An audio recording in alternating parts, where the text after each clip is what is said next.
12 साल की लड़की को पीटा है दिल्ली पुलिस ने। अभिजीत दीपके का इस कॉकरोच का ये कहना है। 12 साल की लड़की, मैं ये पूछना चाह रही हूँ कि वहाँ कर क्या रही थी उस प्रोटेस्ट में।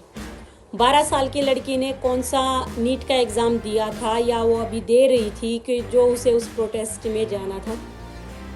अगर वो खुद से नहीं गई है तो उसको लेके जाने वाला जिम्मेदार कौन है। मेरा सवाल आप जैसे बच्चों से है, जो हम जैसी माएँ, हम जैसे पेरेंट्स अपना पूरा जीवन लगाने के लिए बैठे हुए हैं। आप लोग ऐसे कॉकरोच के बहकावे में आके आप लोग वहाँ चले गए। इन कॉकरोच में से, तीनों में से एक भी बता दो वहाँ कोई लाठी खा रहा हो। वो उसमें ट्रक में छुपा बैठा था। दो जने वहाँ नड्डा जी के पास गए हुए थे। एक अपना स्टेशन पे बर्गर खाता घूम रहा था और वो आज बेशर्मी से वीडियो रिलीज करके वो कह रहा है कि मैं तो खाऊंगा, तुम लोग क्या कर लोगे, मेरी रिस्पॉन्सिबिलिटी नहीं थी। कॉकरोच विजेता दैया, किसकी रिस्पॉन्सिबिलिटी थी जो तूने इनोसेंट बच्चों को बुला के वहां पिटने के लिए छोड़ दिया।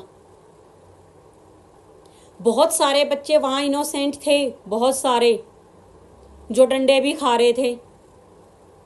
जो वहाँ एक 20-21 साल का यश लड़का जिसने 20 तारीख को सुसाइड की है, नासिक का, उसका भाई आया हुआ था। वो कह रहा है कि मेरे को अभिजीत दीपके ने कॉल करके बुलाया था यहाँ। वो शांति तरीके से आया था, उसे लगा मेरे भाई को कोई जस्टिस मिलेगा या फ्यूचर में कुछ ऐसा होगा कि कोई सुसाइड नहीं करेगा। एक 18 साल का लड़का जिसने सुसाइड कर लिया नीट के एग्ज़ाम के बाद, उसके फादर वहाँ आए हुए थे।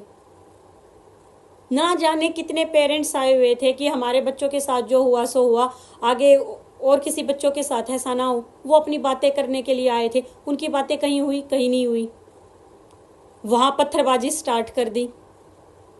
फिर पुलिस ने डंडे मारने शुरू कर दिए। ऑब्वियस सी बात है, आप लोग आंख फोड़ोगे, आप पत्थर बजाओगे तो वो करेंगे ही। मेरा आप लोगों से है, इन जैसे कॉकरोच से नहीं है ये सवाल कि क्यों आप किसी के भी बहकावे में आके कहीं भी चले जाते हो। क्यों चले जाते हो? ये एग्ज़ाम पहले भी होते थे, ऐसे ही लीक होते थे, आज भी हो रहे हैं, आगे भी होंगे, क्योंकि भ्रष्टाचार फैल चुका है, उसको कोई नहीं कंट्रोल कर सकता है। अभिजीत दीपके जैसे कॉकरोच को, ये विजेता दैया जैसे कॉकरोच को या सौरभ दास जैसे कॉकरोच को अगर ये पावर में आ जाए, क्या सोचते हो ये कुछ अच्छा कर देंगे? कोई अच्छा नहीं कर सकता है। राजनीति में जो आ गया है वो वैसा ही हो गया है, और ये सब राजनीति में ही आने के चक्कर में हैं। वहां वो लोग गए हुए हैं इनोसेंट बच्चों को छोड़ के, आधे से ज्यादा वो थे जो अपना फेलियर किसी ना किसी पे थोपना चाह रहे थे। उनको खुद को भी तो फेस करना है ना, अपने पेरेंट्स को भी फेस करना है, समाज को भी फेस करना है, अपने दोस्तों को भी फेस करना है, रिलेटिव्स को भी फेस करना है। तो अपना फेलियर हम फोड़ देते हैं, हम सरकार पे फोड़ देते हैं, आप जैसे इनोसेंट बच्चों का सहारा लेके।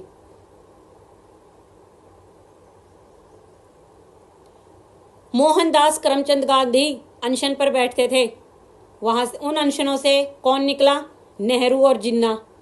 एग्जाम्पल आप लोगों के सामने है।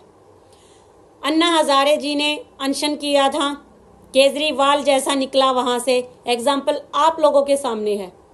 सोनम वांगचुक आज अनशन पर बैठा है, दीपके जैसा, सौरभ दास जैसा, विजेता दैया जैसा कॉकरोच निकल निकल के आ रहे हैं, एग्जाम्पल आप लोगों के सामने है। क्यों समझ नहीं आ रहा है आप लोगों को?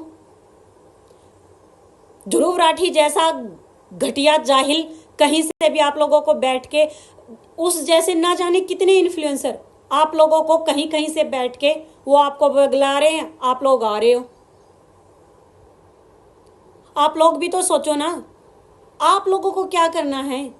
और एग्जाम नीट का ही क्यों, कोई भी एग्जाम लीक होता है वो गलत है, वो बर्दाश्त के बाहर हैं ये चीजें। मैंने पहले भी कहा है, मुद्दे बहुत हैं और ये मुद्दे कभी खत्म भी नहीं हो सकते हैं। प्लीज आप अपने घर रहिए, सुरक्षित रहिए, अपने माँ बाप के साथ रहिए, आप अपने भविष्य को बनाने में अपना ये एफर्ट लगाइए, ना कि इन जैसे कॉकरोच के साथ मिलके आप ऐसा कुछ भी करेंगे। सारे इकट्ठा आज फिर हो गए हैं। आज केजरीवाल भी आ रहा है, आज वो भी आ रहा है, आज ये भी आ रहा है। कहाँ थे कल सब जब आप लोग लाठी खा रहे थे? अपने घर रहिए, सुरक्षित रहिए, अपने फ्यूचर पे ध्यान दीजिए।